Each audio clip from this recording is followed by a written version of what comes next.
Chers amis, chers téléspectateurs, eh bien bonjour et bienvenue dans votre émission Mise au point avec le pasteur Guilain Lungungu Maoli. Alors nous sommes au centre de réveil Fleuve d'eau vive et le pasteur Guilain a accepté de jouer le jeu au cours de cette émission où les questions que nous lui poserons seront vos questions. Donc nous avons pris un panel des questions que vous avez déjà posées.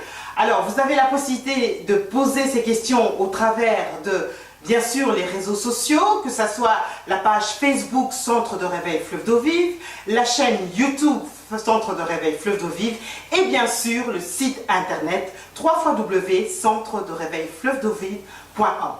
Alors aujourd'hui nous allons poser la question par rapport au message que le pasteur Guilain est en train de prêcher, qui est porteur de fruits. Cette année, le thème, c'est porteur de fruits. Alors, pourquoi porteur de fruits? Qu'est-ce qu'être un porteur de fruits? C'est ce que nous allons voir avec lui aujourd'hui. Et bien sûr, nous n'hésiterons pas à poser vos questions. Bonjour, pasteur Guilain. Bonjour, Julie. C'est toujours un plaisir. Je suis heureux de revenir à cette émission. Alors, pasteur Guilain, je vais vous demander de vous présenter. Comme de coutume, qui est le pasteur Guilain vu par lui-même au fil des années? Au fil des années, le pasteur Guilain, c'est un serviteur de Jésus-Christ très passionné de l'intimité avec Jésus-Christ, parce que le chemin parcouru nous a fait comprendre que la seule chose vraiment essentielle pour laquelle nous sommes là, pour laquelle nous réveillons chaque matin, pour laquelle nous existons, c'est l'attachement à Jésus-Christ qui est au fait notre espérance éternelle. Parce que la vie éternelle, ce n'est rien d'autre qu'être avec lui. Donc, c'est comme ça que je me considère. Je me considère comme une trompette du Seigneur Jésus-Christ pour cette intimité. Pendant que nous sommes ici-bas sur terre avec lui, mais aussi pour préparer l'Église de Jésus-Christ à la rencontre avec lui, pour la gloire éternelle. Alors, aujourd'hui, je ne suis pas seule. Je suis avec mon frère Harrison, mon confrère, dirais-je, et nous allons essayer de vous poser des questions qui nous ont été posées par non seulement des membres de l'Église, mais aussi le public. Vous avez accepté de jouer, entre guillemets, de jouer ce jeu-là, de répondre aux questions. Je pense que c'est parce que vous estimez que c'est important. Pourquoi c'est important aujourd'hui de répondre aux questions posées en tant que serviteur de Dieu? Je crois que nous avons atteint en quelque sorte l'apogée de la communication. L'information est devenue une denrée très importante pour toute l'humanité, parce que même dans les villages les plus reculés de notre planète, il y a une grande invasion d'informations. Je crois que la pire des choses qui puissent nous arriver, c'est de nous taire quand tout est en train de se dire aujourd'hui. Parce que tout se dit, tout se transmet. Mais dans tout ce qui se dit, je crois que quiconque désire la justice, désire voir le véritable évangile de Jésus-Christ être prêché, se trouve impliqué, se trouve responsable de ce qui n'est pas dit, alors que ça devait être dit, et responsable aussi de ce qui est dit, qui n'est pas correct, qui attend une rectification. Donc, dans cette foule de désinformations, nous avons le devoir. Le devoir, d'abord, de nous remettre nous-mêmes en question. Et je crois que mon premier travail, ce n'est même pas celui de transmettre aux autres d'abord. C'est de me remettre moi-même en question, savoir où est-ce que j'en suis. Est-ce que l'évangile que je prêche, il me sauve moi-même? Parce qu'un évangile qui ne me sauverait pas, ne sauverait pas à plus forte raison ceux qui l'écoutent. Je crois que nous avons besoin aujourd'hui d'effectuer ces mouvements de retour à Jésus-Christ, ces mouvements de retour à l'évangile qui nous a été transmis par les pères fondateurs, ça veut dire les apôtres qui ont vécu avec Jésus-Christ, qui ont dormi avec lui, et qui ont mangé avec lui, et qui ont circulé les routes d'Israël avec lui. Et qui ont porté du fruit. Harrison. D'accord. Oui. Bonjour pasteur. Bonjour Harrison. Ma première question, c'est par rapport au thème. Quel est le rapport entre porteur de fruits et justement la question de l'âme, de travailler sur l'âme? Quelle est la corrélation entre les deux? Ah oui, j'ai soin de parler depuis le début de l'année de ce thème que Julie a introduit dans le début de notre émission, porteur des fruits. Porteur de fruits parce que j'ai entendu cet appel du Seigneur pour son Église, pour nous et pour nos frères dans le monde. En ce qui concerne cette année 2018,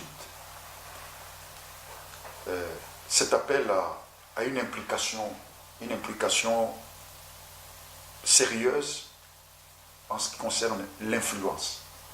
Parce que l'influence dans la Bible n'est pas une alternative, n'est pas quelque chose de facultatif, c'est quelque chose, c'est une obligation. Dieu lui-même nous change par le modèle de l'influence, par la voie de l'influence, je veux dire. C'est pourquoi Dieu a toujours envoyé des prophètes, c'est pour que les êtres humains soient influencés.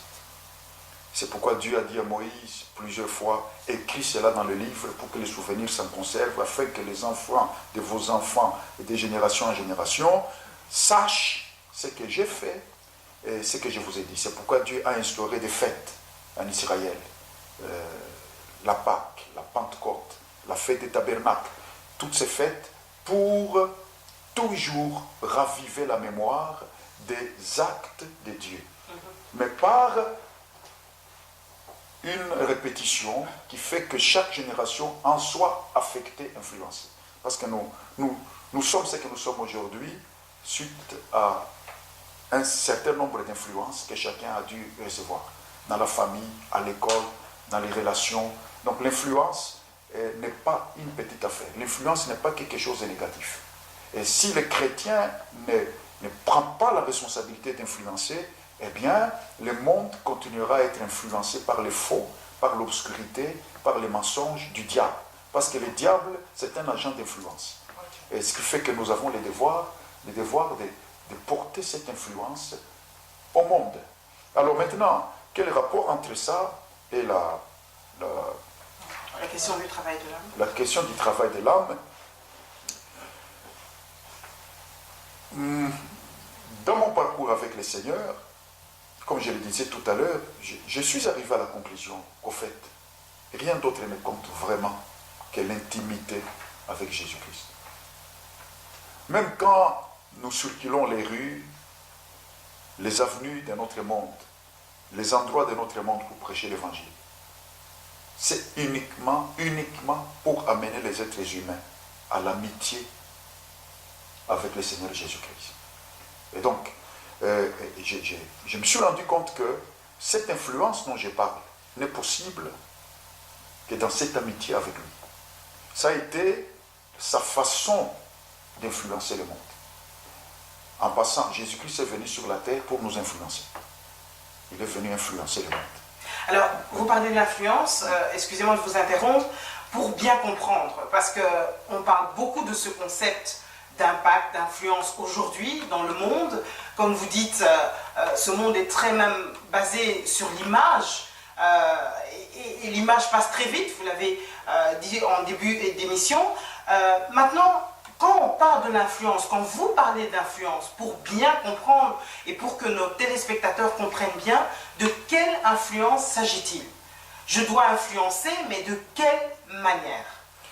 D'abord, je ne cesse de souligner que l'influence ne concerne pas autre chose que l'impact. Ça veut dire, on peut influencer sans être connu. On peut influencer secrètement. Parce que le plus important dans ce que nous appelons influence en tant que chrétiens, ce n'est pas que nous soyons vus. c'est impacté. Hein? C'est important d'ouvrir cette parenthèse parce que il y a le danger et la tentation de s'engager dans un mouvement d'influence pour des problèmes d'identité, des problèmes de complexes qu'on ressent. On pense que ces problèmes peuvent se résoudre en se faisant une image, parce que nous sommes à l'époque de l'image où on veut briller parce que ça devient une grande valeur, hein, briller. Et cette brillance-là, même s'il n'y a pas de contenu, du moment qu'on paraît, on est vu, on est connu, devient une terrible tentation. Et c'est d'ailleurs un des grands soucis que j'ai pour la génération montante, c'est ce désir de se faire une image. Et à ce moment-là, on entre dans un monde très virtuel qui ne se vérifie pas nécessairement dans la réalité. C'est un grand danger. Donc l'influence dont nous parlons concerne d'abord l'impact. Quelqu'un peut impacter ce monde dans la prière, à genoux. Il opère une grande influence parce qu'il prie beaucoup pour l'Église de Jésus-Christ, il prie beaucoup pour notre société, il prie beaucoup pour les besoins du royaume de Dieu sur la planète, sans être connu dans les palmarès des humains. Ce qui fait que l'autre côté de ce que je viens de dire, c'est que toute popularité n'est pas nécessairement de l'influence au sens où nous en parlons. C'est important ça. Non. Parce qu'on peut devenir populaire parce qu'on a bien vendu son image, hein, ou parce qu'on a été bien fou. Hein. On a été bien fou, on a fait quelque chose que le commun des mortels ne fait pas, mais qui ne va pas nécessairement dans le sens de l'influence pour laquelle nous existons. Parce que quand nous, chrétiens, nous parlons d'influence, il s'agit de la gloire de Dieu. Influencer, c'est glorifier Dieu. Glorifier Dieu, que les êtres humains de notre temps, de notre société, aient une grande idée de Dieu. Le respectent, retournent à lui, se repentent de leurs péchés. Et si nous arrivons à faire cela, alors nous amenons de l'influence. Donc, devenir populaire n'est pas nécessairement, avoir une grande réputation n'est pas nécessairement dans l'essence de l'influence en ce qui concerne le royaume de Dieu, de l'influence. Il s'agit d'influencer sur le modèle de Jésus-Christ. Qu'est-ce que Jésus-Christ est venu faire sur la terre?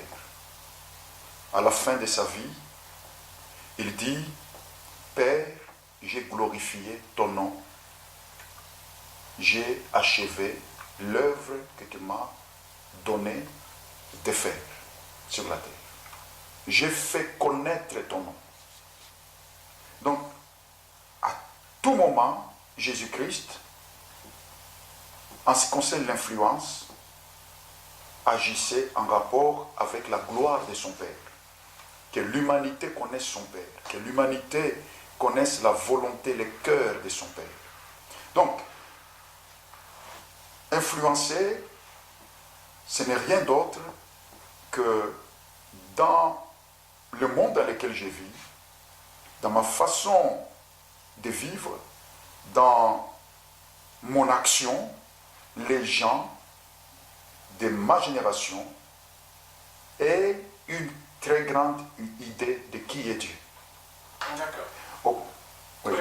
Pasteur Guilain, par rapport justement à ce point-là, une question nous a été posée, à savoir, Jésus était un être à part. Donc, c'était le Fils de Dieu, c'était Dieu fait chair. Est-ce que nous aussi, dans notre génération actuelle ici, est-ce qu'on peut arriver à ce degré de dimension de communion avec Dieu, avec toutes les influences dont vous avez parlé, justement les influences annexes qui nous perturbent un peu chaque jour? Oui. Est-ce qu'on peut arriver à cette dimension-là, nous Voilà, je pense d'abord revenir à quelque chose d'important. Qu'est-ce qui a permis à Jésus d'apporter une telle influence dans notre monde? Il n'a fait que 3 ans et demi de ministère. Mais il est le personnage central de l'humanité. Et il était jeune. Il était très jeune. Et, Trentaine d'années. oui. Et puis, trentaine d'années, il n'a fait que 3 ans et demi de ministère. Les 30 premières années, c'était du temps consacré à juste la préparation. Et c'était quoi la préparation de Jésus? C'était la communion avec son Père. Jésus-Christ a influencé le monde à partir d'une position. Qu'était-elle cette position? C'était la communion avec son Père. Il était tellement avec son Père qu'à partir de cette dimension-là, il a influencé le monde à tout jamais. Il a influencé toutes les générations. Il a touché le passé, il a touché le futur, il a influencé ceux de sa génération. Et parce qu'il vivait tout près de son Père, il était dans cette dimension. Il dit, personne n'est jamais allé au ciel si ce n'est celui qui est descendu du ciel, le Fils de l'homme qui est dans le ciel. Donc Jésus-Christ a influencé ce monde parce qu'il était sur la terre, dans le ciel. Et il va plus loin. Jean dit dans son évangile, Jean 1, 18, que le Fils de Dieu était dans le sein du Père. C'est quoi le sein?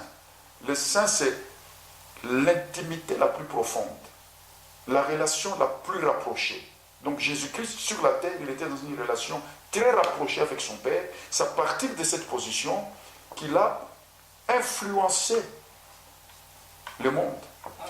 Alors, il nous dit, nous aussi, quand il nous appelle dans Jean 15, que vous êtes les sarments, je suis le vrai cerf. Tout sarment attaché à moi portera beaucoup de fruits. Et pour revenir à ce que je disais au début, il dit, si vous ne portez pas beaucoup de fruits, vous ne serez pas mes disciples. C'est en portant beaucoup de fruits que vous serez mes disciples. Et ce n'est pas vous qui m'avez choisi, Jean 15, 16, c'est moi qui vous ai choisi. Je vous ai choisi afin que vous alliez. Allez faire quoi? Allez influencer. Et ayez beaucoup d'influence pendant votre vie sur la terre.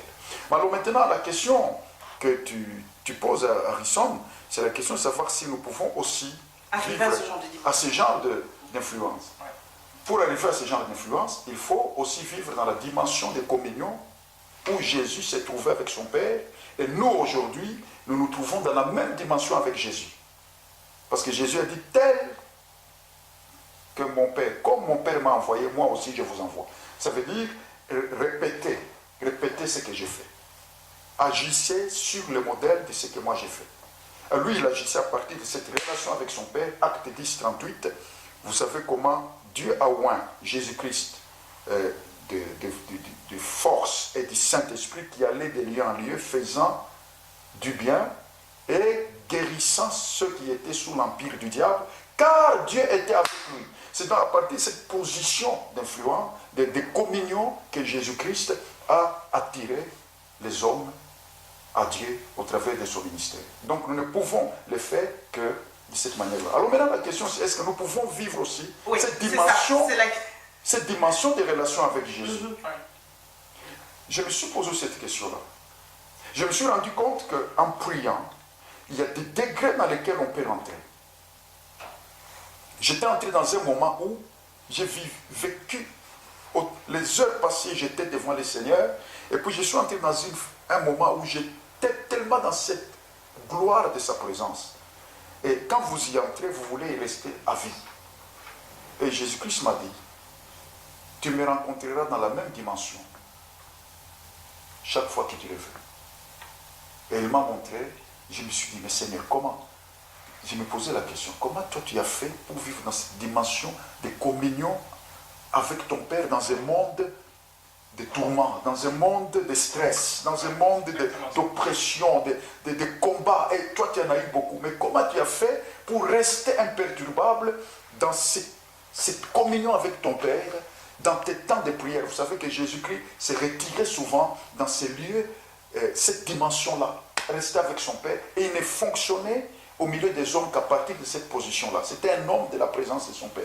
Et même, pour ne pas vous couper, et même les disciples n'arrivaient pas forcément à suivre ce rythme-là, alors qu'ils étaient tout le temps avec lui. Ah oui. Alors c'est quoi le secret? C'est une bonne remarque. C'est une bonne remarque. Alors maintenant, le Seigneur m'a dit que tu ne peux arriver à rester dans cette présence qu'à partir du travail de ton âme. Vous voyez, ça c'est un choc, parce que, vous voyez, nous sommes dans un milieu très spirituel et spiritualisant. Nous mettons tout sous les comptes de notre esprit. C'est notre esprit qui doit... Parce que l'esprit qui est en communion avec le Saint-Esprit, c'est dans notre esprit que nous parlons avec Dieu et que nous écoutons Dieu. Parce que notre esprit humain, c'est notre être le plus profond. Mais qu'est-ce que l'âme vient faire là-dedans? Notre monde émotionnel, notre monde sentimental, notre monde affectif, notre monde mental, qui est fait de beaucoup d'émotions, parfois de frustrations, de bouleversements, de changements nombreux. Qu'est-ce que l'âme vient faire là-dedans? Et Jésus-Christ m'a montré que lui, quand il était sur terre, ce qui a fait qu'il soit dans cette communion avec son Père, c'était le travail de son âme. C'est ce que nous lisons dans Ésaïe 53. À cause du travail de son âme, il rassasiera ses regards. Donc Jésus-Christ, son âme n'était pas paresseuse. Et sa vie émotionnelle, sa vie sentimentale, sa vie mentale, ses pensées, son monde affectif était impliqué dans ce qu'il faisait. Et quand il me parlait de ça, je me suis rendu compte qu'en effet, si l'âme est triste et je lui permets la tristesse, je deviens incapable de prier. Si l'âme veut se distraire et je lui permets la distraction, je deviens incapable de prier.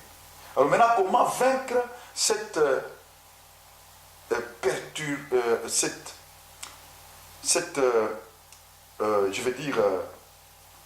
ces comportements de notre âme, des êtres humains qui sont faibles? Je pense que c'est ça votre question. Oui. D'ailleurs, on a même une autre question dans ce sens-là, c'est quand nous vivons des moments difficiles comme des décès ou certaines souffrances, justement, que l'âme est abattue. L'âme est abattue, elle est lourde. À ce moment-là, comment travailler son âme quand on est dans ces genres de situations? Ah, voilà. Alors maintenant, est-ce que nous pouvons devenir parfaits comme Jésus, qui a été parfait là-dedans? Jésus n'a pas été un seul instant perturbé. Il a toujours été dans cette présence, même au milieu des terribles épreuves, comme dans la tempête, le récit de la tempête apaisée. Jésus pouvait dormir. Et ses disciples, à raison, quand nous lisons les récits, ils étaient inquiets parce qu'ils périssaient. Et Jésus va leur dire, pourquoi avez-vous peur? Donc Jésus ne semblait pas, il semblait se moquer de la tempête, et du vent, de tout ce qui était autour, et il était plutôt étonné de comment les autres avaient peur. Donc il était imperturbable, quoi qu'il arrive. Quoi qu'il arrive. Quoi qu'il arrive. Parce qu'il était toujours dans cette... Il a su rester dans la présence de son Père.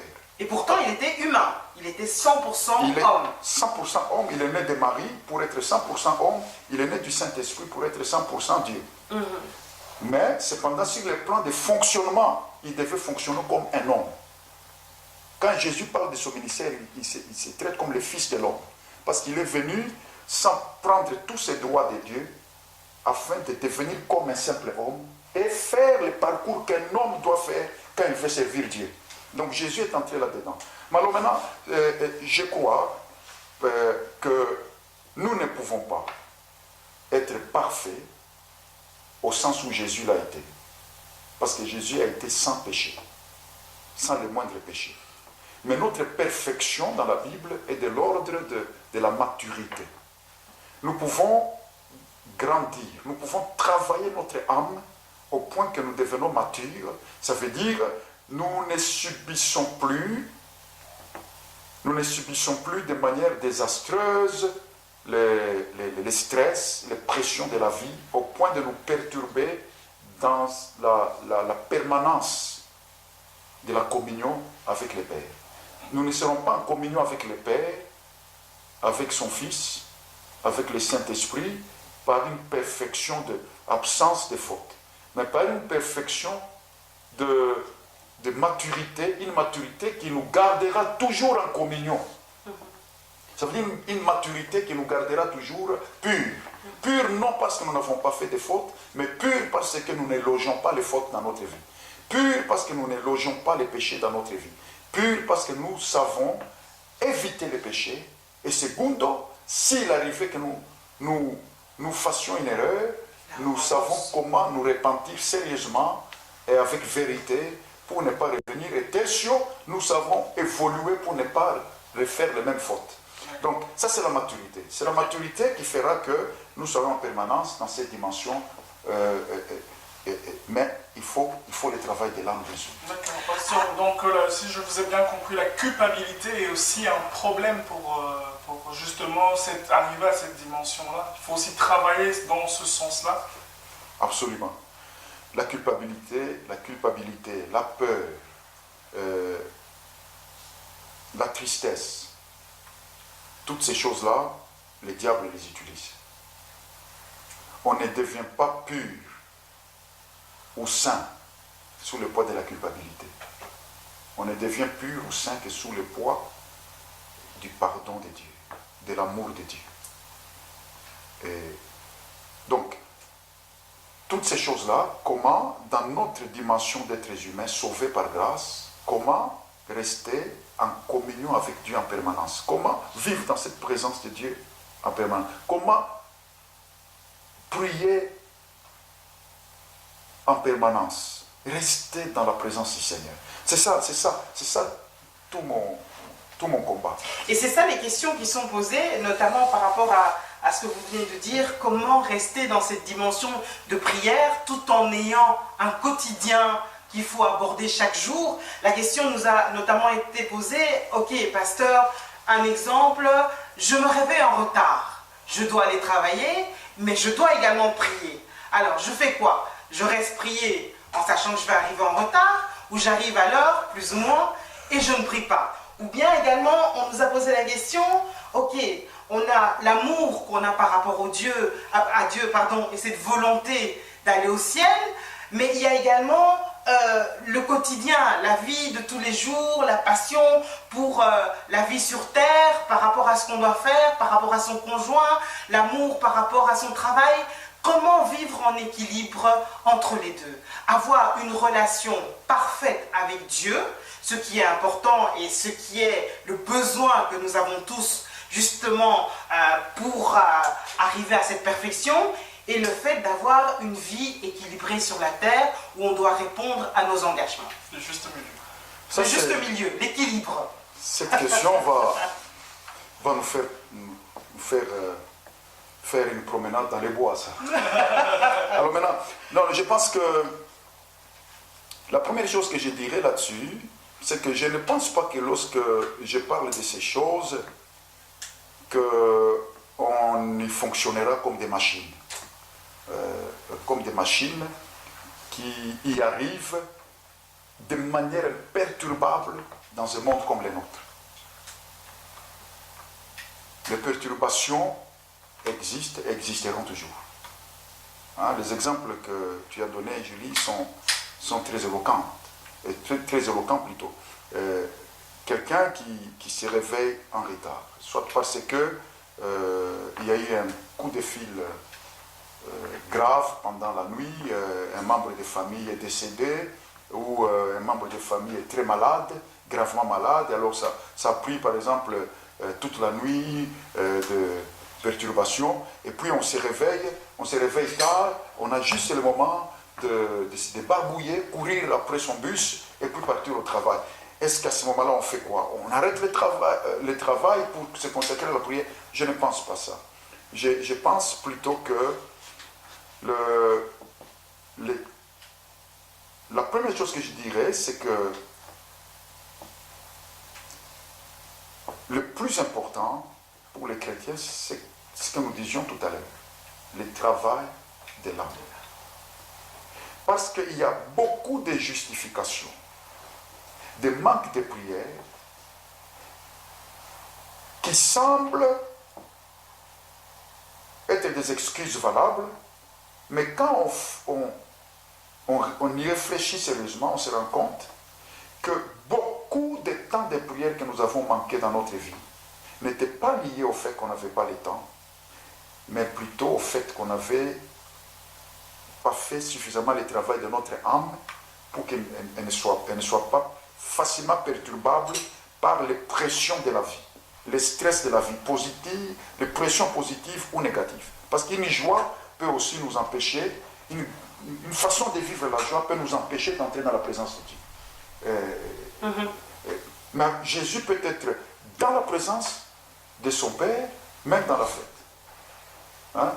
Un de ses premiers miracles, quand il change l'eau en vin, c'était dans une fête. Donc dans cette fête-là, Jésus n'avait pas perdu son onction. Il était toujours le Fils de Dieu. Il savait en toutes les circonstances, dans la tempête apaisée, les dangers ne lui ont pas volé la communion avec son Père. Il était même dans ces circonstances-là, toujours dans cette présence-là. Je crois que c'est le travail de l'âme. L'âme de Jésus était fixée. C'était une âme disciplinée. C'était une âme qui était travaillée. Donc, je crois que... Ça se travaille tous les jours? Est-ce que ça doit être quelque chose qui se travaille tous les jours, Pasteur Guillaume? Absolument. Absolument. Si on a le temps d'en parler, comment travailler l'âme, je pense la question est posée. Il y a beaucoup de choses Elle sera posée, on va la poser qu'on peut dire. Mais je pense que c'est le travail de l'âme d'abord. Parce que vous savez qu'après le péché, nous les hommes, nous avons primo développé ce que la Bible appelle les regards inquiets. La Bible dit ne promène pas des regards inquiets. Parce que toute la tentation du diable, c'était la connaissance. Dès que Ève et Adam ont péché, il y a une forme de connaissance qui s'est imposée. On commence à regarder à gauche, à droite, on commence à regarder. Alors c'est comme ça, c'est ça le poison du diable. Le poison du diable, c'est qu'on commence à regarder tellement de choses que Dieu ne nous autorise pas de considérer. Parce que nous ne sommes supposés considérer que ce que Dieu dit, ce que Dieu fait. Jésus-Christ dit, je ne fais que ce que je vois faire mon Père. Donc Jésus est proactif.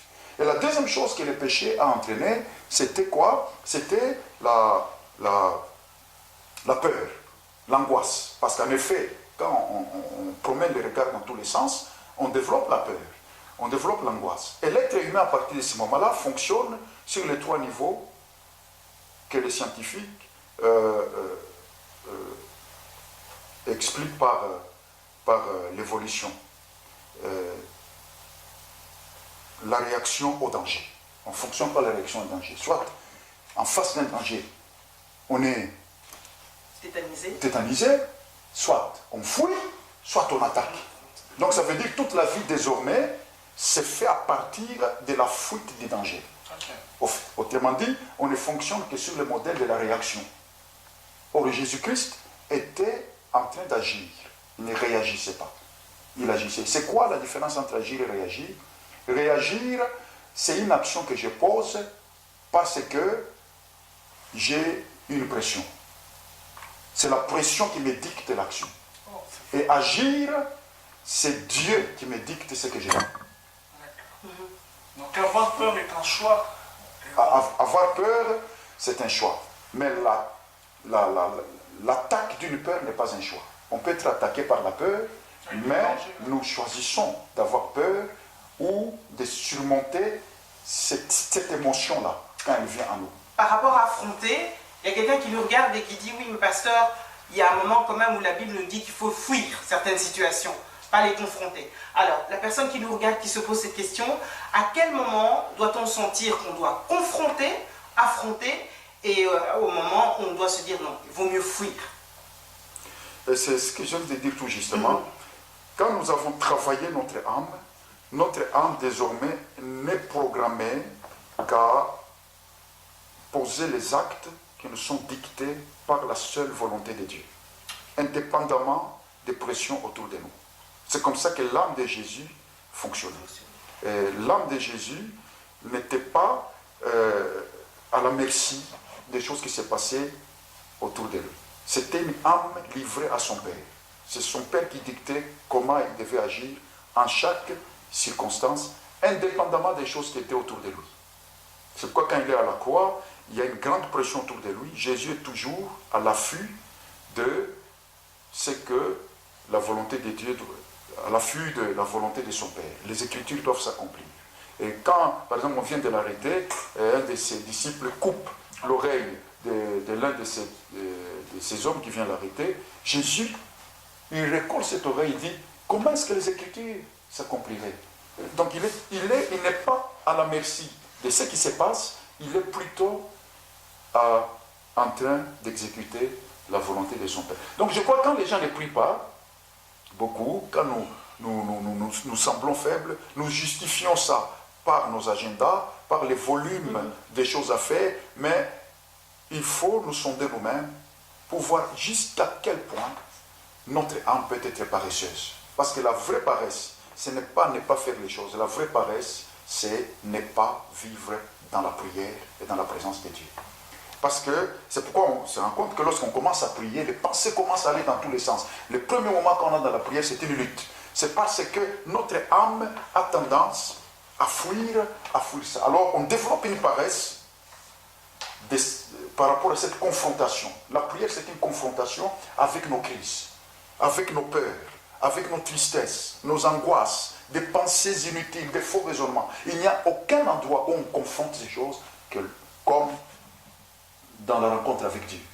Alors la peur de confronter tout ça peut faire finalement qu'on fuit ce moment-là et on a l'impression que c'est parce qu'on n'a pas le temps. En réalité, c'est parce qu'on n'a pas suffisamment fait le travail de l'âme pour qu'elle soit...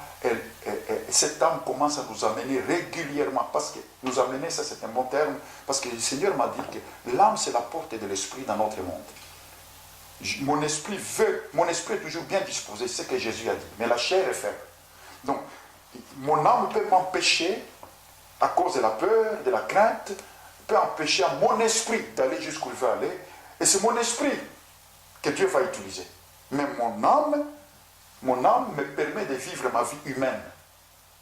C'est au travers de mon âme que j'accomplis ma vie humaine sur la terre. Ce qui fait que si je n'engage pas mon âme dans ce que je fais, c'est pourquoi David dit, mon âme bénit l'Éternel.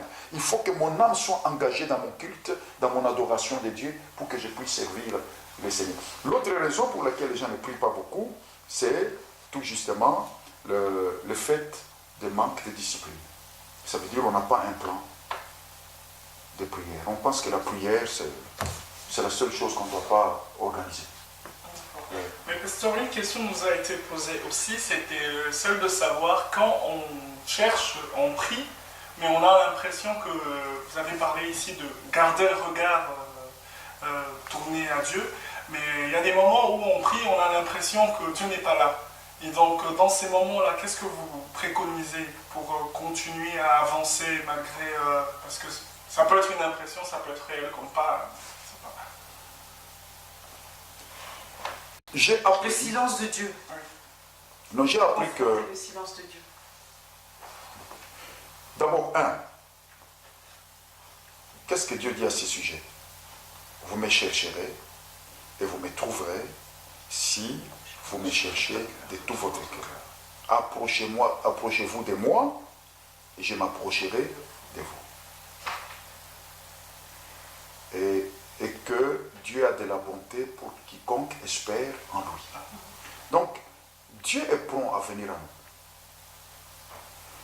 Mais cependant, il a voulu que nous les cherchions en tâtonnant, quoi qu'il ne soit pas loin. Ça veut dire, désormais, le plus grand travail de la prière, ce n'est même pas parler. Le plus grand travail de la prière, c'est apprendre à attendre. Si je développe l'art d'attendre Dieu pendant que je prie, sans fuir, même quand je n'ai rien à dire, même quand j'ai l'impression que ma prière tourne au fiasco, mais que je suis là, je suis en mode d'attente. La Bible dit c'est dans le calme et la confiance que sera votre force. Le Dieu du ciel finira par se montrer. Donc, la plupart des moments où on pense que non, on n'arrive pas à prier, c'est parce qu'on n'arrive en réalité pas à faire les chemins. On ne fait pas les kilomètres qu'il faut faire. Tout ça, c'est une question de travailler l'âme. Alors, vous en avez parlé, et par rapport à ce travail de l'âme, est-ce que lorsqu'on dit travail de l'âme, c'est également combattre la chair, est-ce que c'est la même chose? Lorsque je dis que je travaille mon âme et que je lutte contre ma chair, je combats ma chair, est-ce que c'est la même chose? Alors, la question posée par rapport au travail de l'âme, c'est comment travailler son âme? Est-ce que c'est en plusieurs étapes? Et quelles sont les étapes? Et est-ce que nous avons besoin de l'esprit pour travailler notre âme? Donc ça, c'est les trois questions. Alors, travail de l'âme, est-ce qu'on peut parler également de combattre la chair? Est-ce que c'est la même chose? Le combat contre la chair, combattre Alors, la chair. maintenant d'abord, il faut comprendre c'est quoi l'âme. La Bible dit lorsque l'être humain, nous voyons ces trois dimensions à la création.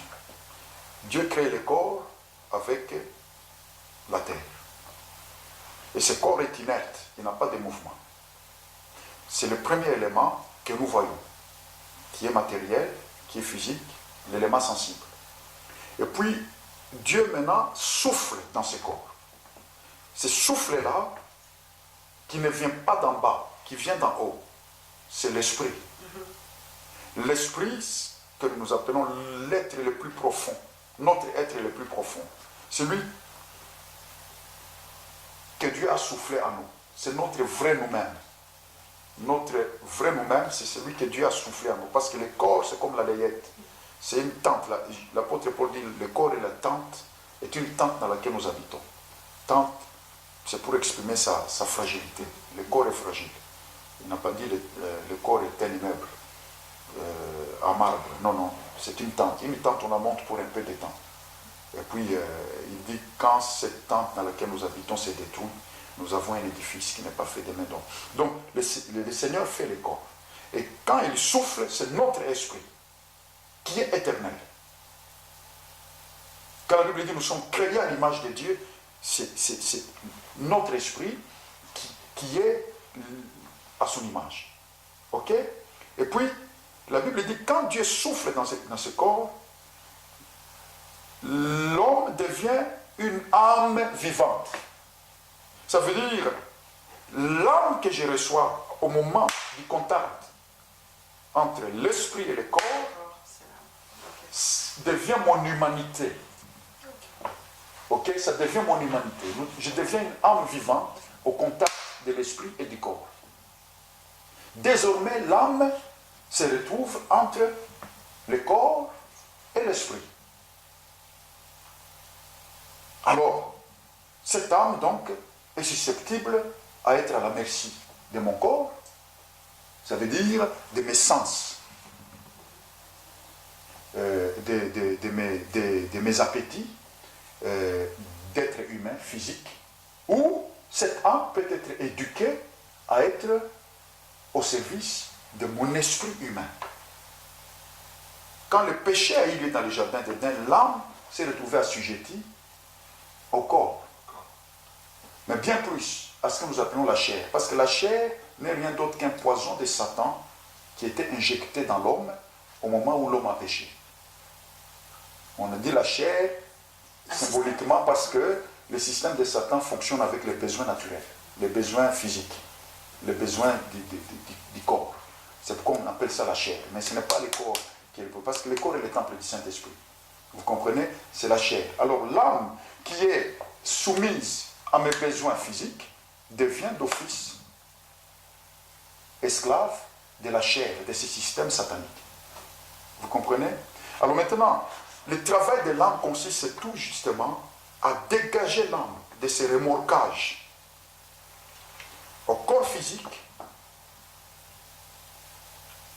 que le diable utilise pour me faire fonctionner sous le système de la chair et à engrainer mon âme en mon esprit humain qui, lui, est régénéré. Pour que mon âme commence aussi à être sauvée, à être changée, à être transformée à partir de cette régénération que j'ai reçue dans mon esprit humain. Je ne sais pas si j'ai répondu un peu. C'est clair, et c'est bien de le préciser parce que je pense que c'est là où souvent il y a incompréhension par rapport à ce que vous venez d'expliquer. Et donc, à ce moment-là, le travail de l'âme consiste justement à se rapprocher de l'esprit, à pouvoir laisser libre champ à l'esprit. Exact. Alors, par rapport à ça, oui, je vous écoute. À être au service de l'esprit.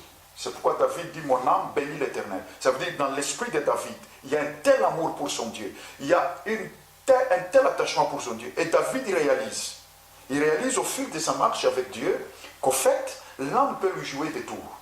Si cette âme ne s'engraine pas à ce qu'il aime vraiment dans son cœur. Jésus dit, votre esprit est bien disposé. L'esprit est bien disposé, mais l'âme qui n'est pas travaillée se retrouvera à la merci du corps. Alors, avant de vous laisser conclure, je vais te laisser poser la question après, la dernière question posée pour aujourd'hui, Pasteur Guilain, justement par rapport à la pensée, alors, comment faire taire les pensées qu'on ne doit pas avoir et comment faire pour ne pas ressentir ce que Dieu, justement, ne veut pas qu'on puisse ressentir. Donc, pour clôturer, en tout cas, ma dernière question, avant de laisser peut-être la dernière question à Harrison et vous laisser bien sûr conclure pour aujourd'hui, comment faire alors pour que les pensées soient dirigées par l'esprit et non à ce moment-là par le corps, Oui. Les sentiments, les sensations, les émotions. Oui. Alors, je crois que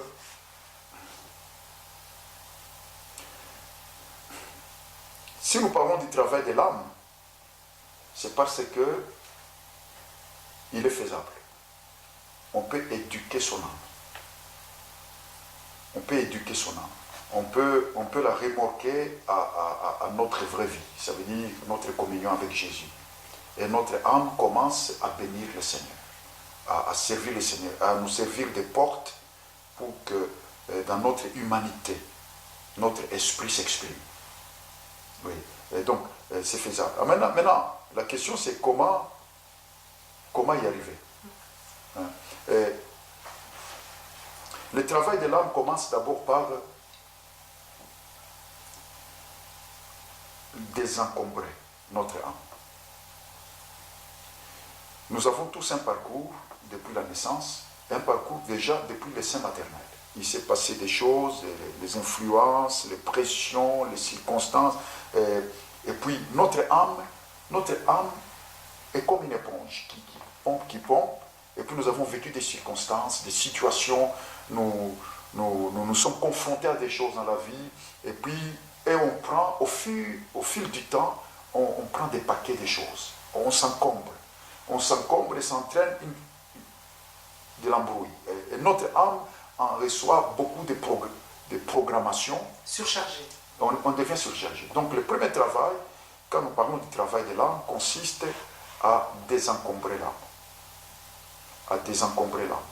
Et je crois que c'est une des choses majeures, capitales pour tout chrétien. Dans le travail de désencombrer l'âme, on est, en tant qu'enfant de Dieu, obligé de choisir la guérison. La guérison est un choix dans le plan de Dieu. La guérison est un choix. Dieu ne me demande pas seulement de guérir de mes blessures, il m'oblige, il me commande de guérir. Parce que toute blessure dont je ne suis pas guéri fera du mal à l'œuvre de Dieu et fera du mal au prochain. L'Épître des Hébreux nous parle à ce sujet. Veillez à ce qu'il n'y ait aucune racine d'amertume en vous. Parce que ça va pousser des épines, et ces épines vont piquer les autres. Ça va faire du mal autour. Donc quand quelqu'un rentre dans une thérapie de son âme, il fait un chemin de responsable. Parce qu'à ce moment-là, il fait du bien à son prochain aussi. Il fait du bien aux gens qui sont autour de lui. Une personne qui n'est pas guérie et qui se marie sera un agent de destruction pour la personne qu'elle épouse. Et sera un agent de destruction dans la société. Et sera un agent de destruction de l'œuvre de Dieu. Donc guérir, c'est très important dans ce travail de désencombrement. La Bible dit aussi dans ce travail de désencombrement, rejeter tout fardeau. Quand la Bible dit tout fardeau, ça veut dire qu'il n'y a aucun fardeau qui ne soit pas rejetable. Et le verbe rejeter, c'est ekbalo en grec. C'est un verbe composé, ça veut dire jeter hors de. Ça veut dire vous jeter loin de la clôture. Ça ne doit pas être tout près là. C'est vous jeter en sorte que ça ne va plus revenir. Rejeter tout fardeau et les péchés qui vous enveloppent si facilement. Et dans ce travail de désencombrement, la Bible dit ayant les regards fixés sur Jésus. Quand j'ai les regards fixés sur Jésus, je vais traiter mon âme. Ce traitement devient impossible quand je ne regarde pas Jésus. Parce que Jésus est supérieur et plus fort que n'importe quelle circonstance que j'ai vécue dans ma vie. Donc c'est ce travail d'âme qui est le travail capital que nous devons faire, qui commence par ces deux encombrements. Enlever notre âme. Enlever de notre âme nos poids et nos charges. C'est une thérapie dans laquelle le Saint-Esprit est engagé. Parce que le Saint-Esprit est venu pour notre régénération, pour faire ce travail de notre changement. Et quand il attend seulement notre disposition pour que nous ayons une âme qui nous donne du repos. Plus une âme qui nous surcharge avec des poids, une âme apaisée. Moi, j'avais une dernière question, pasteur. Vu qu'il s'agit d'une confrontation entre l'esprit et le corps, est-ce que c'est pour ça que le jeûne est important, pour affaiblir le corps, pour que l'esprit prenne l'ascendant? Le jeûne, son but n'est pas de la mortification. Son premier but, ce n'est pas affaiblir le corps au sens de donner plus de force à l'âme en affaiblissant le corps. Parce que le corps n'est pas un problème. Le corps est le temple du Saint-Esprit. Je ne pense pas qu'on devienne très spirituel en agressant le corps. Mais le plus important dans les jeûnes, c'est la faim. Ça veut dire que quand je ne mange pas, je sens la douleur de la faim. Alors cette douleur me permet d'exprimer une autre faim devant Dieu. D'une façon plus intense. J'ai faim que ta volonté s'accomplisse. Et la faim là me permet juste d'exprimer ma faim spirituelle. Donc c'est une faim physique, juste pour que j'exprime la faim. Parce que Dieu ne répond pas au fait qu'on meurtrit le corps, on agresse le corps. Dieu répond au fait qu'on a faim de lui. C'est à la faim qu'il répond. Mais il y a des moments où, très rassasié, je ne sens pas de grands élans pour ce que je cherche. La faim me met dans une situation d'une recherche plus intense. Et c'est l'intensité de cette recherche qui fait que le jeûne devient efficace. Pasteur Guilain, en tout cas, merci. En conclusion, je vais vous demander peut-être, déjà, qu'est-ce que vous avez pensé de toutes ces questions qui vous ont été posées? Les questions que les gens se posent. Qu'est-ce que ça vous dit, toutes ces questions? Il y a encore beaucoup de travail à faire pour que les gens comprennent. Est-ce que vous comprenez un peu l'inquiétude du peuple de Dieu par rapport aux questions qu'ils posent? J'en sens les besoins. Je sens les besoins du peuple de Dieu et la responsabilité.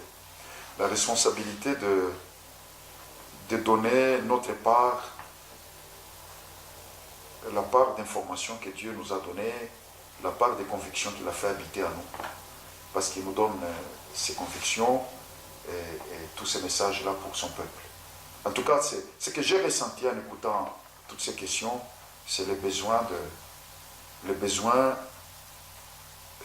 tant que faire se peut, le besoin d'être disponible et utile pour apporter notre part d'aide. Alors, la première mise au point a été faite. En conclusion, Pasteur Guilain, qu'est-ce que vous pouvez dire au peuple de Dieu qui nous regarde pour cette première approche du travail de l'âme, s'il vous plaît, en conclusion? Je veux dire que le Tout-Puissant ne vous laissera pas au même niveau. Hier est passé. Dieu est occupé à vous faire avancer plus profondément dans ce à quoi il vous a appelé. Et je crois que Dieu va vous fournir beaucoup de paroles utiles pour ce travail de l'âme. En tout cas, je vous encourage en fin de cette émission, je vous encourage à prendre votre âme en main, si vous me permettez les termes. Votre âme n'attend que ça. Votre âme va vous faire du bien si vous y travaillez.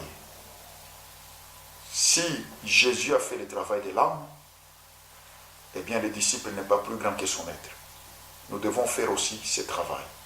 Et je crois que avec, si tu y penses encore, nous pourrons revenir, parce que je sens qu'il y a beaucoup de choses qu'on peut dire, qu'il y a encore à dire, beaucoup de choses à dire là-dessus, et que le Seigneur permette que nous puissions nous rendre utiles. Mais en tout cas, bon parcours à vous tous dans ce travail,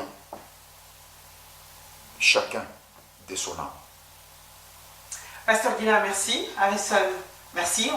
On se retrouve dans un mois. Vous qui nous avez regardé, eh bien, merci également à la technique, l'équipe technique du Centre de Réveil Fleuve d'Eau Vive, merci. Je vous rappelle que les coordonnées qui s'affichent sur votre écran vous permettent de poser les questions. Vous pouvez retrouver toutes les prédications plus en détail du pasteur Guilain sur le site internet du Centre de Réveil Fleuve d'Eau Vive, dont vous voyez les coordonnées, et bien sûr également sur les pages Facebook. Suivez les prédications parce que bien sûr pendant ces prédications il précise avec beaucoup plus de détails par rapport à ce que nous voulons de dire dans cette émission. Donc n'hésitez pas, nous vous retrouvons chaque dernier dimanche du mois à 20 h pour cette émission. N'hésitez pas à poser vos questions et vous aurez les réponses comme aujourd'hui. Merci parce que vos questions nous ont permis d'être également enrichis. À très bientôt et surtout que Dieu reste notre priorité. Bye bye.